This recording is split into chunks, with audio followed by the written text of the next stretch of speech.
자, 다음 본방으로 들어갈 텐데 이태원 참사 얘기를 좀 해야 됩니다. 저는 이태원 참사 날 그 베트남에 있었어요. 그래서 그날 이제 그 참사 소식을 듣고 뭐 폭탄 테러 일어난 줄 알았어요. 어마어마한 인명 테러가 있었기 때문에. 근데 그때 딸내미도 이태원 놀러 간다고 집에서 나갔는데 연락이 안 된다는 전화를 받아가지고 제가 한 서너 시간 동안 멘붕이 있었던 게 있었거든요. 다행히 딸이 이제 이태원이 너무 밀려갖고 홍대에서 놀았다고 하더라고요. 천만 네, 다행이죠. 천만 다행이긴 한데 아무튼 저도 그날 친한 후배가 그런 데는 또 안 빠지는 후배가 한 명 있거든요. 저도 그 친구가 제일 먼저 네, 생각나더라고요. 전화를 했는데 전화를 안 받아, 문자를 했는데 문자를 안 받아. 몇 시간 동안 좀 마음고생을 했는데 이 친구 나중에 얘기하기를 선배 무슨 일이에요? 자다 일어나가지고. 근데 이 친구도 그날 거기를 가려고 하다가 너무 밀려서 맞아. 아씨 들어가지 말자 이러고 돌아 나왔다고 얘기를 하더라고요. 완전 소름이 쫙 돋더라고요. 세계적으로 정말 그 기록에 남을 만한 진짜 어이없는 참사였고 정말 그리고 어이없는. 아무도 책임지지 않은 참사가 됐습니다. 저는 너무나 고통스러운 게 뭐 이렇게 설명드리면 좀 뭐 하겠습니다만 뭐 비행기 추락이라든지 뭐 폭발이라든지 뭐 이런 식으로 해갖고 갑자기 희생자들이 그냥 희생된 된 게 아니고 그 4시간 전부터 문제가 있어요라는 그 공권력에 대한 신고를 했는데도 불구하고 이게 묵살당한 상태에서 사고가 났고 막상 사고가 나고 1시간 이상이 방치되는 바람에 그 안에서 구할 수 있는 훨씬 진짜 피해를 10분의 1로 줄일 수도 있었던 사안을 결국 1시간 내내 그 상황을 방치하고 조치가 이루어지지 않으면서 그러한 사고가 희생자가 확대됐다는 거죠. 그리고 그 희생자를 만들어냈던 과정의 시스템 속에 국가는 없었고 공격력은 없었고요. 오히려 조사를 방해하고 진실규명을 방해하는 세력들이 있다는 거예요. 이거는 뭔가 밝혀지지 않은, 밝힐 수 없는 또 다른 어떠한 사정이 숨겨진 비리가 있는 게 아니냐 하는 것이고 여기에 대한 진상규명 요구에 정부는 어떻게든 이거를 질질 끌면서 피하고 있는 거고 심지어 그와 같은 사태를 일으켰던 직접적인 책임이 있는 공무원들에게 신속한 재판으로 지금 면죄부를 줘놓고 있는 상황입니다. 그래서 지금 거의 여기에 대한 특별법이 발효가 돼 있습니다만 5개월이 넘도록 아무런 성과를 못 내고 있는 것 또한 현실이거든요. 관련해서 그 여러 가지 기사들이 있습니다만 현장에 나갔던 인터뷰 기사들 관련한 거 몇 가지만 좀 추려서 정리를 해보겠습니다. 네, 뭐 좀 내용을 일단 좀 간략하게 정리를 해드리자면 사고 당시 상황에 대해서 이제 MBC가 정리를 해서 보도를 한 내용입니다. 그 사건이 발생한 당시에 아시다시피 경찰 지휘부의 관심은 대통령실 집회에 쏠려 있었죠. 삼각지 일대 경찰이 3,500명이 동원되는 동안 이태원에는 겨우 137명이 배치가 돼 있었고요. 김강호 당시 서울청장이 보고를 받았던 건 참사 발생 1시간여 뒤였고 윤익은 당시 경찰청장은 충북 제천의 캠핑장에서 처자고 있었습니다. 그리고 박이영 용산구청장은 순찰했다고 말했지만 사실은 그냥 집에 갔었고요. 법정에서 이들이 한 이야기는 참사를 예견할 수 없었으니까 책임질 것도 없다라는 말뿐이었습니다. 그래서 법정에서는 과실과 참사 간 인과관계가 증명되지 않았다면서 박희영, 김광호에게 무죄를 선고했고요. 형사 책임을 지게 된 사람은 금고 3년이 선고된 용산서장 단 1명뿐입니다. 자, 이 행사가 급조된 행사가 아닙니다. 20년 가까이 열려왔던 행사고 그 골목은 늘 핫한 곳이었어요. 늘 핫한 곳. 그러니까 엄청 좁죠, 또. 그 언덕으로 통행하게 되는 게 이태원 그 역을 나와갖고 전철역을 나와서 우측으로 옛날 비베천 나이트클럽 우회전해 갖고 돌아 들어가게 되면 유일하게 가장 빨리 접근할 수 있는 우회로가 아닌 기성 통로이기 때문에 누구나 이태원을 방문하는 사람들이 그쪽 길을 찾는다는 건 너무 잘 알려져 있었던 거예요. 그리고 아까도 말했지만 20년 동안 이러한 행사가 있었고 거기에 대한 통제를 경찰이 해왔었을 때 한 번에 이와 같은 사고가 없었다는 거지. 근데 왜 이 정권 들어서 그날만 경찰은 이와 같은 그 행인들에 대한 통제를 하지 않았으면, 교통 통제를 하지 않았으면, 심지어 6시 반부터 신고 전화가 들어왔다고요. 신고 전화가 들어오는 거를 어떻게 경찰이 묵살할 수가 있냐는 거예요. 한두 통도 아니고 계속해서 지금 교통 통제해 주세요. 이거 사고 날 것 같아요라는 얘기를 4분도 아니고 40분도 아니고 4시간, 3시간 30분이 넘는 기간 동안 계속해서 신고를 했는데 이 신고를 전부 다 묵살했다는 거야. 심지어 담당 파출소가 거리에서 200m, 250m 거리에 있었는데도 소방서는 바로 길 건너편에 있었어요. 이것은 어떠한 형태로든지 직무를 유기한 겁니다. 좀 현장에 있는 출동 대원들이나 경찰관이나 소방관들이 자기 판단대로, 신고는 받았지만, 나는 안 나가도 돼. 라는 방식으로, 자기가 스스로 출동 요구라든지 이와 같은 신고에 대응할 수 있습니까?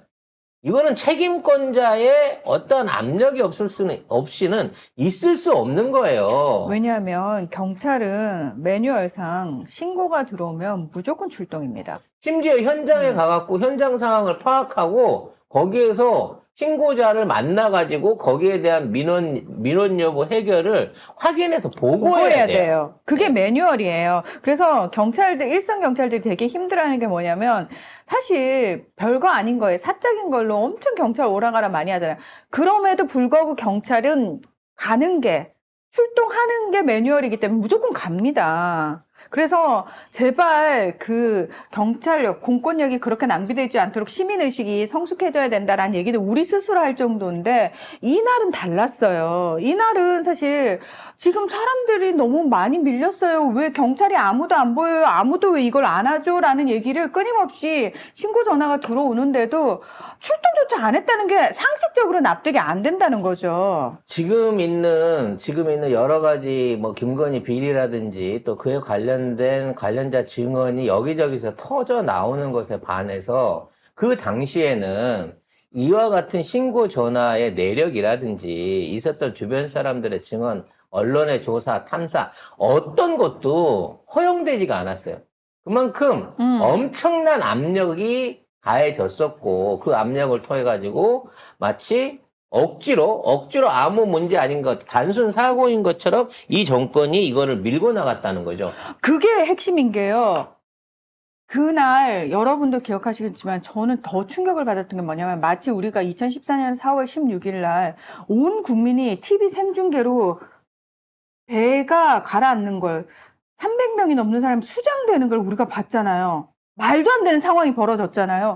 근데 이태원 참사 때도 똑같았던 게 뭐냐면은 SNS를 통해 가지고 심폐소생술 하고 있는 모습부터 시작해서 피해자들이 거리에 그냥 무방비 상태로 널브러져 있는 영상들이 실시간으로 올라오기 시작한 거예요. 그게 SNS로 엄청나게 퍼졌고 저는 그것도 엄청난 온 국민한테 트라우마를 남겼다고 생각을 하고 또 하나가 뭐냐면 이게 얼마나 심각한 거였냐면 그 한 일주일인가 2주 전에 인도네시아 축구장에서 앞서 사고가 있어가지고 그걸로 전 세계가 난리가 났어요. 그래서 제가 이제 나가면서 이건 후진국형 사고다라는 얘기를 했는데 그 얘기를 막 하고 있고 사람들은 아우 세상에 인도네시아가 아직도 그렇군요 이렇게 얘기를 했는데 우리나라에서 벌어졌고 이게 얼마나 심각한 거였냐면 한국에서 이런 일이 벌어졌다는 것도 외신들도 충격이어가지고 외신들이 사실 잘 하지 않는 왜 홈페이지 첫 화면에 실시간으로 띄워놓는 거 있잖아요. 그걸 다 띄워놨었어요. 모두 거의 대부분의 외신들이 워싱턴 포스트, 뉴욕타임즈 할 거 없이 그냥 다 띄워놓고 실시간으로 본인들이 특파원이 그 근처 근처에 있는 사람들은 특파원이 오늘 보내고 아닌 사람들은 실제로 거기 현장에 있는 사람들 연결해가지고 계속 했었단 말이에요. 그 정도로 심각한 상황이었는데도 이 정부가 얼마나 안일하게 대처를 했냐면은 한덕수가 외신 기자들 모아놓고 외신을 얘기를 하면서 아니 도대체 이 정부 그 기자가 질문을 해요. 이 정부의 책임의 처음과 끝은 어떻게 어디냐고 어디라고 생각을 하느냐. 그랬더니 그때 MBC 기자였어요. 미국 MBC 기자. 그랬더니 한덕수가 뭐라고 얘기를 하냐면 아우 이렇게 잘 안 들리는 것에 책임져야 할 사람의 첫 번째와 마지막 책임은 뭔가요? 지 나름대로 집단에는 농담을 한 거예요. 그러니까 전 세계가 엄청난 충격 속에 공포 속에 이 난리를 치고 있는데 이 정부의 최고 책임자 중 한 사람인 한덕수 총리가 있다고 얘기를 외신 기자한테 하고 있는 거예요. 저는 그 이후로 이제 여러 가지 그 의혹 보도들이 많이 나옵니다. 송 작가가 주장했던 거는 이것은 대규모 검찰의 마약 단속 예정이 있었고 그와 관련해서 비동대 형사들 그리고 검사 두 팀이 출동을 준비하고 있었고 언론도 이때 같이 동행 취재를 준비해서 11시 타임에 이걸 들어가기로 했는데 사고가 그보다 한 30분, 40분 전에 일어나면서 이 모든 게 전부 다 갑자기 백지화되고 없어졌다라는 말씀을 드린 적이 있어요. 이것은 그 당시에 떠돌던 썰이었습니다. 이건 분명히 확인을 해봐야 돼요. 진짜로 이태원에 인파를 모아놓고 그 안에서 마약 사범들을 단속하기 위해서 경찰들 보면 도망갈까봐 통제할 경찰들도 다 빼낸 상태에서 사복들을 깔아놓고 그 상황에서 대대적인 마약 단속 쇼를 하려고 했다. 그러다가 사고가 났다라고 하는 썰이 사실이라 그러면 이거 연관된 거는 정부와 법무부와 행안부와 경찰 모두가 여기에 대한 고의적인 인사였음을 확인을 해야 되는 거고 이거에 대한 철저한 조사가 있어야 되는 겁니다. 그럼 여기에 대한 걸 확인하는 방법은 매우 간단합니다. 그날 당일날 검찰과 행안부와 서울시와 그리고 경찰 관계자들한테 과연 어떠한 복무 명령들이 내려졌었고 거기에 대한 실질적인 명령권을 받았고 운영한 사람은 뭐냐. 그 당시에 업무 일지만 뒤져보면 이게 다 나오는 거거든요. 근데 애초에 그거를 접근을 못하도록 정부가 이걸 다 때려 막고 있는 거예요. 생각을 해보십시오. 이게 일부러 쇼를 하기 위해서 만들어낸 상황이다가 이만한 사람들이 피해를 다쳤다? 그럼 이건 이 정권이 살아남기 위해서는 어떻게든 감춰야 되는 상황인 거고 정말 이걸 감추기 위해서는 뭐라도 동원했을 거예요. 지금에 있는 명태균 게이트만큼이나 큰 게이트가 될 수 있는 사건이었는데 그때는 이게 소리 소문 없이 묻혔다는 거죠. 그래서 이거를 묻어가는 과정 중에 엄청나게 많은 공권력들이 동원됐을 겁니다. 특히나 정보 조작이나 이와 같은 사건 조작에 능한 이른바 국정원이라든지 검찰이라든지 경찰 안에서 정보과 같은 데서 이러한 짓거리들을 저는 했을 거라고 생각하고 반드시 이들에 대한 사후 조사가 이루어져야 된다고 봅니다. 그래서 이거를 특검을 하지 못하고 현재 특별법 안에서 조사위원회를 구성하고 아직 그 구성이 미진한 상태로 지금 제대로 이루어지지 않고 있는 것 자체가 이건 점점 시간 벌기일 뿐이라고 생각을 해요. 그 당시에 여러 가지 의혹 중에 최근에 제기되고 있는 것이 있습니다. 뭐냐면 보통 이런 참사가 일어나게 되면 어떤 그 특별한 병원이라든지 또는 특별한 시설을 통해 가지고 전체적으로 희생자들을 전부 다 모아서 관리를 하면서 그에 대한 일종의 그 분류 작업, 이게 사건에 대한 재구성을 위한 작업이 들어가거든요. 그럼 조사 과정이 굉장히 오래 걸리는 거예요.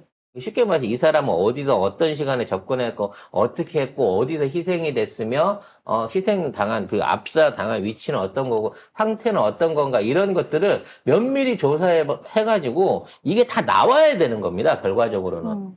그러니까 이 사건 전개에 관한 과정을 재구성해 보기 위해서라도 특히 피해자의 시신과 상태와 유류품들이 가장 명확한 증거이기 때문에 이분들에 대한 전체적인 어떤 관리, 통제 그리고 조사가 필요했던 건데 이거를 12시간도 안 된 상태에서 개인 병원에다 전부 사람들을 나눠서 배치를 하고 시체를 바로 인계를 시켜서 장례를 하도록 종용을 했어요. 증거를 가장 먼저 없애버린 거죠. 피해자의 몸과 피해자의 기록이 증거인 건데 이걸 없애버린 겁니다. 그리고 유류품을 뒤섞어가지고 그에 대한 증거를 못 남기게 했고요. 관련된 통신 기록들마저도 현재 존재하지 않는다는 얘기들이 있습니다. 그리고 그 주변에서 수집됐던 수없이 많은 SNS 정보들, 그와 관련된 파일들도 현재 이걸 찾아볼 수 없다 그래요. 그 당시에 올라왔던 게. 그래서 이 모든 작업들이 만일에 은폐를 위한 고의적인 걸로 일어났다고 하면 증거인멸. 진짜. 증거인멸이거든요. 증거인멸. 근데 지금 나온 상태에서 그러면 저 피해자들을 어떤 방식으로 분산해서 배분을 하고 그에 관련한 이제 인도 조치, 그러니까 유가족에게 인도 조치 내지는 이걸 누가 주관을 했냐? 경찰도, 검찰도, 소방도 아무도 모른대요. 심지어 병원에서도 자기들은 그냥 앰뷸런스로 실어와서 자기들이 받았다가 영안실에 영치했다가 그냥 피해자 가족들한테 인도한 것 말고는 아무런 조치를 하지 않았다는 겁니다. 부검부터 시작한 모든 거에서. 과연 이게 가능한 일일까요? 사람이 죽었는데 사람이 왜 죽었는지 사인 규명 내지는 그 사인에 대한 조사조차도 하지 않고 일상적으로 우리가 장례를 치르려고 그러면 사람이 사망했다 그러면 사망에 대한 사망 진단서가 나와야 돼요. 그럼 병원에서 사망 진단서를 써주게 되면 이걸 검사가 이게 사고사기 때문에 그렇죠. 사고사죠. 여기에 대한 것들을 확인을 해줘야 이게 피해자한테 넘어가 장례를 치를 수가 있거든요. 그 전에 사고사가 나갔고 이렇게 돼 있는 거를 검사가 확인을 안 해주면 이게 장례 절차를 치르지 못한 상태에서 계속 유보가 돼야 된다는 거지. 근데 이렇게 배분돼서 분산됐던 유가족들이 12시간에서 24시간 안에 그 모든 행정정찰을 다 받았는데 이거를 주도한 사람이 누구냐라는 거에 대해서는 지금도 해당 기관이 없다는 거예요. 저는 여기에서 아까도 말씀드렸다시피 검찰이 병원이 사망진단서를 썼다고 하더라도 사인에 대한 걸 규명했다고 하더라도 이건 100% 사고사잖아요. 그러면 검찰이 이 사고에 대한 원인이 해결될 때까지 시신을 가족한테 인도해서는 안 된다는 거야. 이 절차 자체를 무시했다고 저는 봐지는 거예요. 그러니까 게다가 그 당시에 외국인 사망자도 꽤 많았거든요. 근데 제가 그랬거든요. 그거 외교 분쟁화 될 수 있다라고 얘기를 했는데, 물론 이제 잠깐 그 이란과의 사이에서 우리 외국인 책임 사망자에 대해서 이란 사람이 많이 돌아가셨고. 죽었으니까. 심지어 그 미국의 그 상원의원 조카도 네, 26명 때 희생을 사망했거든요. 당했었거든요. 근데 이게 너무 웃긴 게 뭐냐면은 우리 정부 측에서 그것과 관련해서 어떤 대책을 내놨다라는 얘기가 없어요. 심지어 그에 대해서 그 정부가 입장을 내놓지 않은 상황에서 네. 그냥 시신만 인도하고 정부는 그거 우연한 사고인데 나라가 해줄 게 뭐 있냐고 이러는 거예요. 근데 외국인 입장에서는 한국의 내국법이 이걸 처벌하지 못하고 있는 상황에서 이걸 갖다가 어떻게 할 방법이 없는 거예요, 그 사람들은. 그래서 지금 외국인 유족들이 사실 우리나라를 찾아오고 있거든요. 근데 뭐 어떻게 한국 정부로부터 어떤 연락도 못 받았다고. 그리고 어떠한 흔적이나 기록이나 거기에 대한 관리가 전혀 이루어지지 않고 있는 상황인 거예요. 사실상 모든 증거가 사라져버린 거죠. 저는 이 유품 관리 관련해서도 너무 이 기사를 보면서 좀 충격적이었는데, 사실 유족들한테 유품은 너무 중요한 거잖아요. 반드시 유가족한테 돌아가야 되는 부분이고, 그런데 이 부분에 대해서도 정부가 너무 대책이 없는 게, 여기 내용을 보시면 희생자가 생전에 갖고 있던 유품은 유가족 각자 처리하도록 돼 있다. 이렇게 돼 있고, 뭐 외국인 희생자 유품은 외교 물품이 아니어서 대사관 쪽이 처리가 어렵다. 행정안전부사나 12구 참사 피해자 지원단에도 관련 규정은 없다. 이런 설명만 하면 다인 건지 저는 정말 이해가 안 되네요. 그리고 장례 비용과 구호금을 지급했기 했기 때문에 때문에 정부의 절차가 책임이 없다는 거예요. 종료됐다. 저는 뭐 장례 비용은 그때 그 준다는 얘기는 들었습니다. 뭐 1,500씩인가 정확한 기억 안 나요. 그 정도 장례 비용을 한 거 보는데 구호금을 지급했다는 건 뭔 말인지 모르겠어요. 살아있는 분한테 치료비를 줬다는 얘기인지 아니면 뭐 보상을 했다, 배상을 했다는 얘기인지 모르겠는데 이와 관련된 정부의 보상 내역 내지는 피해자에 대한 어떠한 예우에 대한 것들도 공식적으로 밝혀진 게 전혀 없는 거거든요. 그런 상황에서 이태원에 있는 거리에다가 전부 다 페인트를 칠하고 아스팔트를 바꿔갖고 거기에 대한 흔적들을 다 지워버렸고요. 지금도 참사 현장은 똑같은 형태로 유지가 되고 있지만 거기에서 무슨 특별한 관리가 이루어지고 이런 건 없고 CCTV 좀 늘어난 거하고 주변 도로들 좀 추가로 보수한 거 이외에는 어떠한 사후에 대한 뭐 기념 사업이라든지 아니면 거기에 대한 어떤 조형물 위령비 같은 뭐 어떤 기념을 할 만한 메모리얼한 시스템을 만든다든지 아니면 거기에 뭔가 통행을 위해서 주변에 있는 길을 넓히거나 내지는 뭐 주변 건물을 매입해가지고 그쪽 도로에 폭을 넓히다 어떠한 조치도 취하지 않은 상황에서 아무것도 없었던 일처럼 지금도 이태원은 평온하다는 거죠. 그리고 똑같이 그 날짜가 되면 할로윈 파티를 하고 있고 사람들은 그걸 입고 거기를 왔다 갔다 하고 있다는 얘기죠. 아무튼 현재 있는 상황에서 유족들은 행안부 장관과 서울시장을 중심으로 해서 관련자들에 대한 철저한 재조사를 요구하고 있습니다. 당시에 21명의 행정직 공무원들이 쉽게 말해서 경찰에 의해서 조사를 받았습니다만 한 번의 소환 조사 없이 모두 다 무혐의를 받았고 그나마 재판을 했었던 용산구청장 그리고 경찰서장 뭐 이런 사람들 모두 다 무죄 혐의를 받았다는 거죠. 그리고 심지어는 그 참사의 책임자들이 전부 다 현업에 복귀해갖고 그 자리를 지키고 있습니다. 아직도 이상민이 행안부 장관으로 그 자리를 지키고 있다는 것이죠. 탄핵을 한들 뭐 하냐고요. 진짜. 그래서 이에 관련된 유족들의 재조사 요구를 정치적인 조사로 흐를 수 있다라는 이유로 단절을 하고 있습니다. 이게 어디가 정치적인 건지 정말. 그러니까 이게 정치적으로 악용될 수 있다는 방식으로 조사의 시작을 막고 있어요. 가장 중요한 건 최고 책임자의 당시의 상황과 권한입니다. 여서는 그렇죠. 나는 해외 나가 있어서 몰랐어요. 나는 책임이 없어요. 그럴지 모르지만 해외에 나가 있어도 그 밑에 있는 대리인 내지는 부시장이 됐든 그 서울시 안에 있는 시스템은 이와 같은 상황 내지는 우리가 있었을 걸로 의심하고 있는 그와 같은 정황 조짐에 대해서 어떤 형태라든지 협조 내지는 그에 대한 방조에 대한 사인들을 이 주범들하고 주고받았을 겁니다. 그리고 그거는 없앨 수 없어요. 행정문서이기 때문에.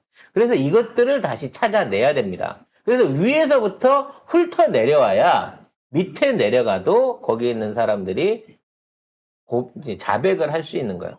밑에 애한테 네가 했지, 네가 위에서 보고받았지, 너한테 출동 나가지 말라고 시킨 사람이 누구야라고 아무리 물어봐야 이 사람은 대답을 못합니다.